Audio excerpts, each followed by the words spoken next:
కృష్ణం వందే జగద్గురుం. ఒక రాజుగారు కృష్ణుని యందు తీవ్ర భక్తి కలిగి ఉండేవారు.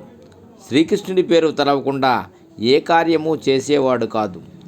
ఆ రాజుగారిలో ఎంత భక్తి ఉన్నా పూర్వజన్మ కర్మల ఫలితాలను అనుభవించక తప్పలేదు. ఆ రాజువారికి అనేక తీవ్ర వ్యాధులు సంక్రమించాయి. ఎన్ని చికిత్సలు జరిపినా నయం కాలేదు. చివరకు పెద్ద కుమారునికి పట్టం కట్టి తాను మంచం పట్టాడు. అయినా కృష్ణుని నామజపం మాత్రం మరువలేదు. కృష్ణ కృష్ణ నాకు ముక్తి కలిగించు అని ప్రార్థిస్తూనే ఉండేవాడు. ఒకనాడు ఒక సాధువు రాజమందిరానికి వచ్చాడు. రాజుగారు ఆ సాధువుతో, స్వామి, వ్యాధి తీవ్రతను భరించలేకపోతున్నాను. ఈ జీవితం ముగిసిపోతే బాగుంటుందని అనుకుంటున్నాను. అయినా ప్రాణం పోవట్లేదని కుమిలిపోయాడు. సాధువు రాజుని ఓదార్చి, అన్నదానం చేస్తున్నావా అని అడిగాడు. అవును స్వామి, ఎప్పుడు ఎవరు ఆకలి అనే వచ్చినా వారికి లేదనకుండా కడుపు నిండా పెట్టి అన్నదానం జరిపిస్తున్నాను అన్నాడు. ఇంక మీద అలా చేయకు. వారి పూర్తి ఆకలి తీరేలా కాకుండా అర్ధాకలితో ఉండేలా అన్నదానం చెయ్యి. నీ ఆయువు తీరుతుంది అన్నాడు సాధువు.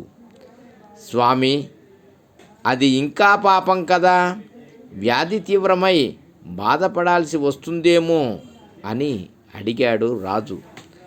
రాజా, అర్ధాకలితో ఉన్నవారు నీకు శాపమిస్తారు. అవి ఫలించి నీ ఆయువు తీరుతుంది అన్నాడు సాధువు. సాధువు చెప్పినది తనకి నచ్చకపోయినా సాధువు చెప్తున్నాడు కదా అని అర్ధాకలిగానే అన్నదానం చేయమని ఆదేశించాడు. సగం కడుపు నిండిన వారందరూ రాజును శపించారు. అయినా రాజు ప్రాణాలు పోలేదు. వ్యాధి తీవ్రతతోనూ శాపాలతోనూ బాధపడుతున్న సమయంలో రాజు వద్దకి సాధువు మళ్ళీ వచ్చాడు.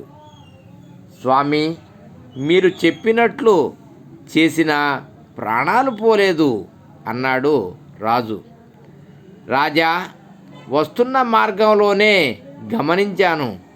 నీ సేవకులందరూ అచ్యుత, అనంత అంటూ కృష్ణుడి పేరు చెప్పి అన్నదానం చేస్తున్నారు. పరంధాముని నామం జపిస్తే ఆయువు తీరదు. భగవంతుడు వారి చేయి వదలడు. ఇంక మీద నీవు భగవంతుని నామం జపించకు. సేవకులను కూడా మానివేయమని చెప్పు. నీ ఆయువు తీరిపోతుంది అన్నాడు. అయినా రాజు, నా కృష్ణుని పేరు జపించటం వల్ల నా బాధలు ఎక్కువైనా పర్వాలేదు, నా కృష్ణుని నామజపం మాత్రం వదలను అన్నాడు దృఢంగా. రాజు యొక్క అచంచల భక్తిని, మనోదృఢత్వాన్ని చూసిన సాధువు కృష్ణునిగా ప్రత్యక్షమై రాజుగారి సకల బాధలు తొలగించి సంపూర్ణ ఆరోగ్యాన్ని, ఆయుర్దాయాన్ని అనుగ్రహించాడు. ఆ రాజుగారు మరింత భక్తి శ్రద్ధలతో దాన ధర్మాలు చేసి తరించాడు. సర్వం శ్రీకృష్ణార్పణమస్తు. సర్వే జనా సుఖినో భవంతు. లోకా సమస్తా సుఖినో భవంతు. శుభం భూయాత్. ఓం శాంతి శాంతి శాంతి.